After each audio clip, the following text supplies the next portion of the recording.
Assalamualaikum warahmatullahi wabarakatuh. Tabi pun, perkenalkan nama saya Anggini Putri Ariza Hakim, NPM 1853031005 dari Pendidikan Ekonomi kelas A Universitas Lampung. Di sini saya akan mempresentasikan tentang proposal penelitian yang sudah saya buat dengan judul Pengaruh Mata Kuliah Kewirausahaan terhadap Minat Berwirausaha pada mahasiswa jurusan Pendidikan Ekonomi Fakultas Keguruan Universitas Lampung. Ini dibuat guna untuk memenuhi tugas akhir mata kuliah Metodologi Penelitian Pendidikan dengan dosen pengampu Dr. Andes Pujiati, SPD, MPD. Selamat menonton teman-teman. Fenomena kurangnya minat berwirausaha terjadi juga di jurusan Pendidikan Ekonomi di Universitas Lampung. Melihat fenomena yang terjadi saat ini, rendahnya minat dan motivasi pemuda Indonesia untuk berwirausaha menjadi pemikiran serius berbagai pihak.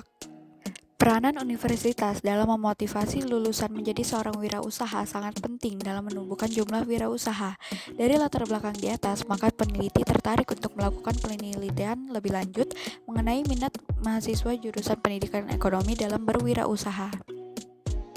Di sini saya memakai identifikasi masalah, yaitu yang pertama, sebagian mahasiswa termotivasi untuk berwirausaha.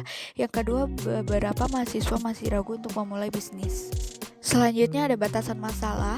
Agar penelitian ini lebih terarah, terfokus, dan tidak meluas, penulis membatasi penelitian pada mata kuliah kewirausahaan terhadap minat mahasiswa untuk berwirausaha. Terdapat juga rumusan masalah, yaitu adakah pengaruh dari mata kuliah kewirausahaan terhadap minat berwirausaha pada mahasiswa Pendidikan Ekonomi Universitas Lampung. Penelitian ini bertujuan untuk mengetahui bagaimana pengaruh mata kuliah kewirausahaan terhadap mahasiswa jurusan Pendidikan Ekonomi Universitas Lampung untuk menjadi wirausaha. Di sini juga tercantum manfaat penelitian dan ruang lingkup penelitian. Untuk grand teori, di sini saya memakai dari MUIS tahun 2017, yaitu kewirausahaan berasal dari kata wirausaha yang diberi awalan ke dan berakhir an, sehingga memiliki pengertian yang abstrak. Lalu yang kedua adalah minat berwirausaha. Di sini saya memakai dari Novia tahun 2016, yaitu minat berwirausaha terdiri dari dua kata, yaitu minat dan berwirausaha. Minat adalah rasa suka atau ketertarikan pada suatu hal. Minat selalu diiringi dengan perasaan suka sehingga diperoleh dengan kesenangan. Masih dalam grand teori, yaitu bisnis ini, saya memakai dari Tiara 2017, yaitu bisnis dalam arti luas adalah istilah umum yang menggambarkan suatu aktivitas dan institusi yang memproduksi barang atau jasa dalam kehidupan sehari-hari. Selanjutnya ada kerangka berpikir, yaitu sesuai dengan tujuan penelitian, maka selanjutnya akan dianalisis keterkaitan antara X, mata kuliah kewirausahaan, terhadap Y, minat berwirausaha. Selanjutnya ada hipotesis penelitian. Hipotesis penelitian diartikan sebagai jawaban sementara terhadap rumusan masalah penelitian.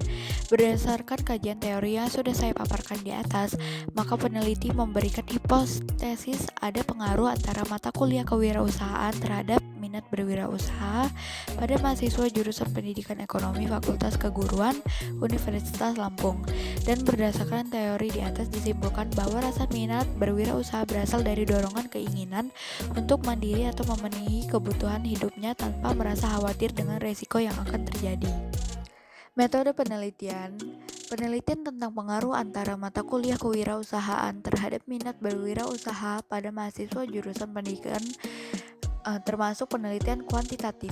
Menurut Tulus, mengatakan bahwa penelitian kuantitatif merupakan pendekatan penelitian yang didasarkan atas perhitungan persentase, rata-rata, dan kuadrat untuk menguji signifikasi perbedaan frekuensi dan perhitungan statistik lainnya. Penelitian ini juga menguji pengaruh variabel X terhadap Y. Alasan dipilihnya jenis penelitian ini karena peneliti ingin mengetahui seberapa besar pengaruh antara mata kuliah kewirausahaan terhadap minat berwirausaha. Variabel penelitian itu ada yang pertama independen atau bebas, yaitu merupakan variabel yang mempengaruhi atau menjadi sebab perubahannya atau timbul variabel independen atau terikat. Variabel bebas dalam penelitian ini adalah mata kuliah kewirausahaan atau X. Yang kedua, variabel dependen atau terikat. Variabel ini merupakan variabel yang dipengaruhi atau menjadi akibat karena adanya variabel bebas. Variabel terikat dalam penelitian ini adalah minat berwirausaha pada mahasiswa jurusan Pendidikan Ekonomi atau Y. Selanjutnya, pengumpulan data. Untuk penelitian ini saya menggunakan yang pertama metode angket. Kuesioner merupakan teknik pengumpulan data yang dilakukan dengan cara membuat seperangkat pertanyaan atau pertanyaan tertulis kepada responden untuk dijawab. Yang kedua, metode dokumentasi. Metode dokumentasi adalah mencari data mengenai hal-hal variabel yang berupa catatan transkrip, buku, surat kabar, majalah, prasasti, dan lain-lain. Metode dalam dokumentasi ini dalam penelitian digunakan untuk memperoleh data-data mengenai yang pertama identitas responden yaitu mahasiswa pendidikan ekonomi, yang kedua identitas sekolah di mana peneliti mengadakan penelitian yaitu di Universitas Lampung. Selanjutnya teknik analisis data. Yang pertama adalah uji validitas. Validitas adalah suatu ukuran menunjukkan tingkat-tingkat kevalidan atau kesahihan suatu instrumen. Suatu instrumen dapat dikatakan valid apabila mempunyai validitas tinggi. Begitu sebaliknya. Uji reliabilitas yaitu berguna untuk menentukan apakah instrumen yang dalam hal ini kuesioner dapat menghasilkan data yang konsisten jika diujikan berkali-kali. Dengan kata lain, reliabilitas instrumen yaitu mencirikan tingkat konsistensi apabila R alpha kurang lebih dari 0,6 artinya tidak reliable, dan jika R alpha lebih dari 0,6 maka dapat dikatakan reliable. Selanjutnya yaitu uji asumsi klasik, yaitu persyaratan statistik yang harus dipenuhi pada analisis regresi linier sederhana. Tujuannya adalah untuk memberikan kepastian bahwa persamaan regresi yang didapat memiliki ketepatan dalam estimasi.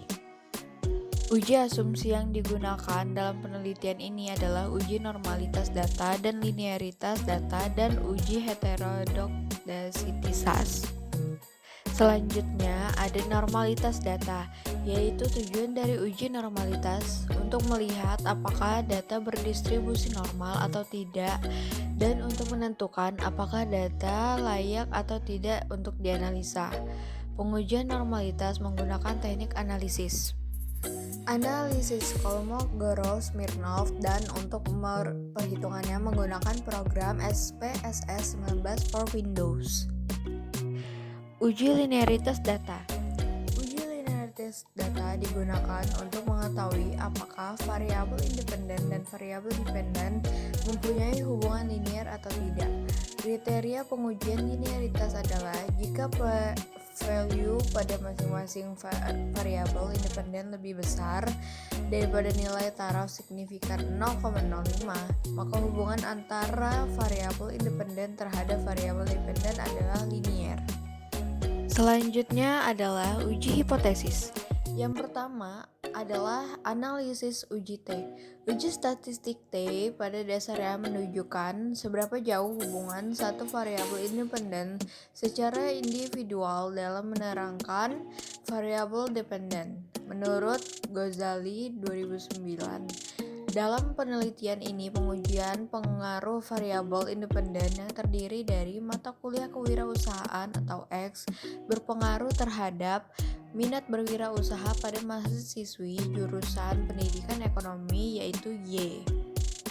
H0 diterima ketika nilai T hitung kurang lebih T tabel dengan signifikasi lebih dari 0,05 dan H0 ditolak ketika nilai T hitung lebih dari T tabel dengan signifikasi kurang dari 0,05. Selanjutnya ada koefisien determinasi atau R-square.